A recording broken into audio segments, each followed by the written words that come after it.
when you were in the throes of that, and of course you were young still, but I know you remember that time in your life. You're sharing a very vivid story, by the way. I'm loving your story. Um, at that time, if people gave you money, what would you have rather them have done? Because they didn't know you weren't hungry. I'm sure you held up "I'm hungry, give me money for food," but then you money for the drugs.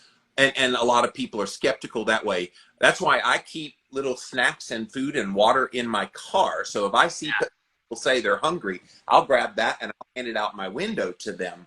So if they're truly hungry, they now have water and food. Yeah. That what you would have loved for them to have done, and then you would have been, yeah. Well, yeah, I mean, I think that like the crux of it, the root of it all is, yeah, there was addiction happening. There was substance use and probably some mental health happening there. So of course, like a person passing by is not going to be able to necessarily offer that. Like a food and water, and yeah, anybody in that situation definitely needs that. Are they going to admit that they actually want that? Because why wouldn't you rather collect money and go get a 40 ounce of beer or some vodka or some whiskey to drown your sorrows? Because that is going to feel much better than a sandwich. Oh, I recently got to the farmer's market, and it's in downtown where I live here in Spartanburg, South Carolina. And so I parked a little up the hill. It's a little far away from because a lot of people at the farmer's market. And where I parked, I saw this man, these two men actually, but one man walking towards me from a motorcycle. You could tell he was kind of scruffed up. He was homeless, motorcycle. And he said, "Hey, man, come here." He was a little bit inebriated. I could smell the alcohol on his breath. And he's hungry. "Can you give me some money?" I said, "No, but there's a farmer's market I'm going to. Let me go buy you some food." "Well, I can't eat any of that food." I'm like, "What do you mean?" "Well, I'm diabetic." I'm like, "You ran into the right person today, because I know how to diabetes." Yeah, yeah, yeah. They don't. I go get him some food and get all my food and everything. And I come back, I hand it to him. I give him the rest of all the waters in my car. There was like 20 or 30 of them in there. Gave him all of those.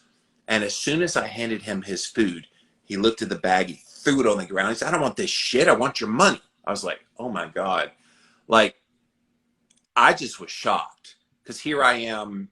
Number one, he was a big African American dude. I'm a big white dude, but dude, I was like, gulp, am I going to get killed out here? and, Yeah. and he was running up to people. I'm like, dude, don't do that. Like, you're scaring women.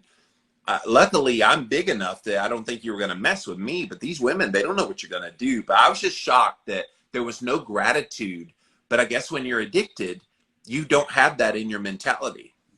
Well, not only addiction, right? You also got to take into consideration like you have to be at your lowest point of life to be able to put yourself in a situation to grovel for something. And even if it is a pretense of saying that I want this or I need that on a sign or what have you, like it just you're already pretty much at your lowest point ever. So it's already super humiliating when you don't get what you want, because you're not going to be in a state of honesty and say, hey, this is what I want. I want to get loaded because my life sucks. Although the phrase "beggars can't be choosers" is definitely, Yeah. oh, take the food, even if you have to sell food to get money. Like, take the food. Yeah. But there's Yeah. something Yeah. to eat. I know you said you lost a lot of weight when you went on meth, but like at some point you do have to have some food. Uh, Yeah. and by the way, his friend was over sitting on a log, and he was just like, Oh. hell, he was way out of what he was on, alcohol, drugs, whatever he was on, but he wasn't even hardly moving. Yeah, yeah, yeah. It's a hard place to be. So, I was panhandling in Las Vegas, and that just got ugly. The crack cocaine got heavier and heavier. Um, my heart was like feeling like it was literally going to explode out of my chest. The come down was horrible. You just had to go get more in order for you not to come down. The people in wheelchairs and just the schizophrenia and the insanity and just the lower level spiritually, you just deal with a realm of spirituality that is so dark and demonic, and it's scary. It was really scary just to be in those times and know that whatever is out there, whatever higher power or guardian angels I had were looking out for me, because I was in situations where people get so loaded that there's guns involved and you just say the wrong thing or you look the wrong way. And I already was not fitting in, as a personality. I mean, I had an air about me because I had a life before this. So I was I would sometimes come off a little bit arrogant or egotistical because I knew better. And so I would sometimes present like that. And I don't think that it was really well received when people were just like, we want to get down, let's get down, shut the hell up. So anyways, that turns into a life of crime. And because you have to somehow start to fund your addiction. And so what I started doing was, I went into Bank of America, and I basically, the computer screen was turned like this. Me and my grandfather have the exact same name. I had a bank account because I was a food server in Vegas at this point for like 12 years. So I'd always drop my tips in there every night. And they pull up both the accounts, and I see the last four of my grandpa's social. I repeat them back to him because I had $0 in my account. They give me an ATM card. I go out to the ATM. I had been homeless at this point for 9 months. $500 drops with my brand new PIN. And I remember thinking, thank you. Like, I could go shower. I can go, of course, a week later, I'm like so hard into doing way more drugs with grandpa's money at this point. And I had taken out $5,000 by the time I got caught by the feds. Went back into Bank of America. He dropped the charges. The federal, because it's an bank institution, they picked up the charges. They go in there with rifles, K-9 unit. Literally, it was like a scene out of a movie. Get on the floor! Ah! Everyone's screaming, and I'm looking back, and all I see is these guns, and all I want is another hit of crack. And so I dropped to the ground, and I'm like putting my arms up, and they arrest me to get me in the back of the car. And they're like, "We've been looking for you," and they had me on all these cameras in downtown Las Vegas, and I was hanging out with all these people that they were trying to arrest that were selling large quantities of crack cocaine. Of course, the people that sell it don't do it. They all just sell it and make exorbitant amount of money. But they were trying to find these people that basically cook it and create it and distribute it. Well, anyways, they had me now on a federal charge, and so they take me into jail. I'm in there for like 9 months. I get out of jail. I try to go back to get crack. It's New Year's Eve. I have $700 in my pocket, waiting tables. I made great tips that night. I get gay bashed and by these crack dealers, and they rip off all my clothes. They're trying to find the money. They know that I have a large amount of money. The one guy steel toe boots me to the thing, shattered my jaw. Have to have that wired shut for like 3 months. The best diet ever, by the way. So, then I go back to jail, and I'm in jail, and I get back out. I go to the gay bars. I get roofied. I'm driving my car. I crash through the gates at McCarran Airport. I'm up on the cargo tarmac. I'm now in my vehicle, and I'm looking up, and I wake up, and I'm on this street that has lights on it, but I'm literally on an airway tarmac. I had no idea at the time. I'm like, God, this is beautiful.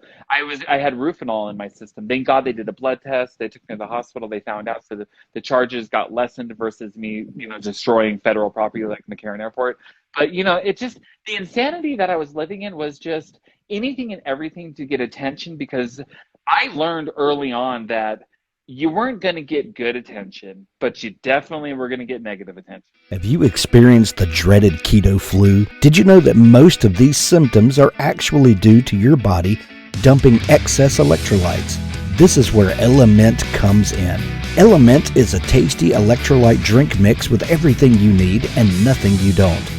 That means lots of salt with no sugar. Element is formulated to help anyone with their electrolyte needs and is perfectly suited to folks following a keto, low-carb, or paleo diet.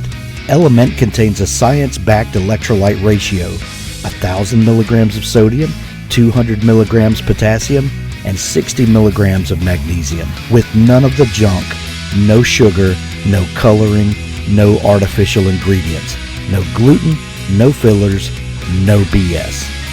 Everyone needs electrolytes, especially those on low-carb diets, or if you practice intermittent or extended fasting, if you're physically active, or sweat a lot. Add Element today and see how much better you feel and perform. Use the URL drinklmnt.com/Jimmy. Look, you learned it. I mean, your story, as incredibly traumatic as it is in adulthood, we have to go back to all that chaos in your childhood with all the everything. There were cool things that happened in the midst of it, but it's like that chaos and then the sexual abuse that you had for a decade. I think all of that fed into who you became as an adult that led you down this path to always trying to get that hit, and then it became a literal hit. And I guess you were seeking a dopamine and even affirmation of who you were. That's been your whole life up until this point in your story. Yeah. It just, and back then I I'm an Aries. I'm a fire sign. I love to push the buttons. I love to poke the bear. I just love that. I was addicted to that reaction. And nobody could tell me what to do. Like, you got me mistaken. Do you know who I am? Do you know who my grandfather is? Do you know my grandfather? Opens and close. Like, he's a pilot. So he opens runways with the governor. I worked for the lieutenant governor. So you have all this name dropping clout, Las Vegas BS that works for you up until it doesn't work for you anymore, And so it did work for a long time. Stuart Bell, the district attorney, was my grandfather's best friend. I'd always drop his name. I'd walk into a court hearing where I was supposed to have felony charges, and they were like, the attorney comes up to me and goes, "You need to leave. It's already been dismissed." And I was like, "It has?" And he's like, "Yeah, but we can't have you showing up here." And I was like, "All right." I was like, "Cool, Grandpa did me a solid." But that started to run dry, and Was it the same grandpa you stole $5,000 from? Yeah. Yeah. He loved me very, very, very much.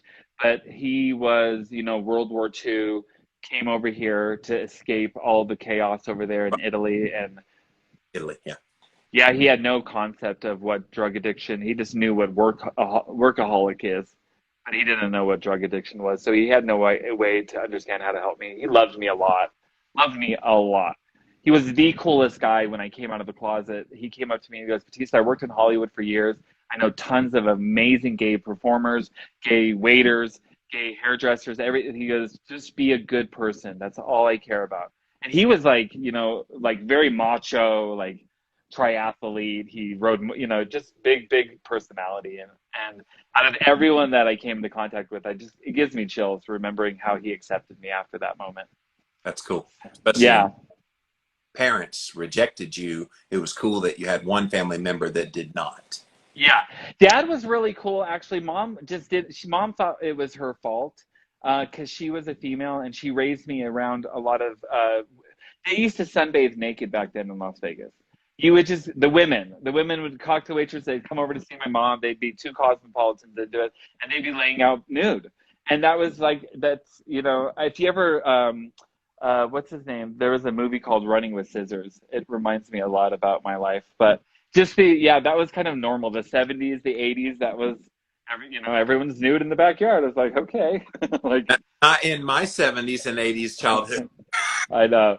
Yeah, I know. It definitely wasn't the wonder years, but Las Vegas was super, super liberal. Yeah. It still kind of is. Yeah. And my dad was a punk rocker, so the only place that punk rockers could go to was the gay bars. It was the only place that they were accepted without getting beat up. So he was super cool. But anyway, so I go now to prison for 2 years because I couldn't stay clean, and they kept drug testing me. And Donald Mosley, I'll never remember it. I was the only person in the courtroom. They had gone through the whole docket. My mom and my best friend were in the back, and I swore that I was going to get put back on probation because I was a first-time offender. And he goes, "We're revoking, and we're sending you to serve your sentence in Indian Springs." And down came the gavel, and I remember looking back at my mom, and I was in shackles, and I looked at my best friend, and I went down this long concrete tunnel all by myself with the bailiff. And I remember... Indian Springs, is that the rehab place? No, Indian Springs is a prison, a men's prison. Yeah.